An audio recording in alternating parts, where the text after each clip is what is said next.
I'm Colleen Hole. I graduated from nursing in 1984. I'm Johnathan Hole, and I also graduated in 1984. I was hired at what was then the Candy Shoppe in the Cone Center.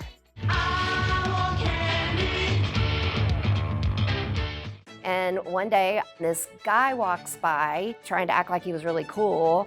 I did have a really cool radio. I'm sure that was part of the allure. Sure. What I learned later was he noticed me, but was too shy to say anything. Funny thing is, later she met my mom, and my mom goes, "Oh, he used to come home and tell us about the girl at the candy counter." Our first interactions were just as friends. Over Christmas break one year, he and I painted McKnight Hall. They said, "Y'all want to paint it?" We're like, "Yeah, we need money, we'll paint." That was when we started dating that weekend. Sealed the deal. Yeah.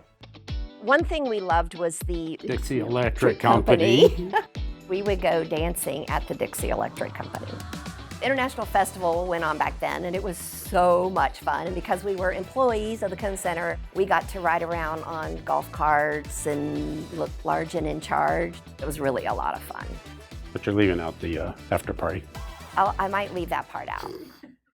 Because we had such wonderful relationships here at the Cone Center, we had our wedding reception here. A lot of our friends obviously attended, and some of the administrative staff from campus came as well. I actually threw my bouquet off the front end of Cone Center.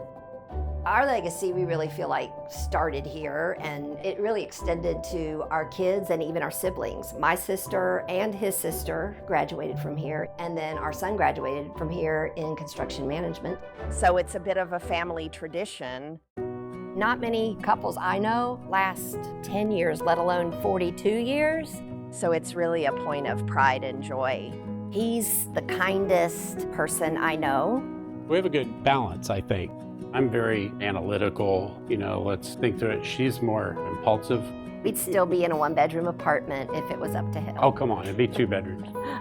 My advice would be pick the right mate and make sure they are your best friend.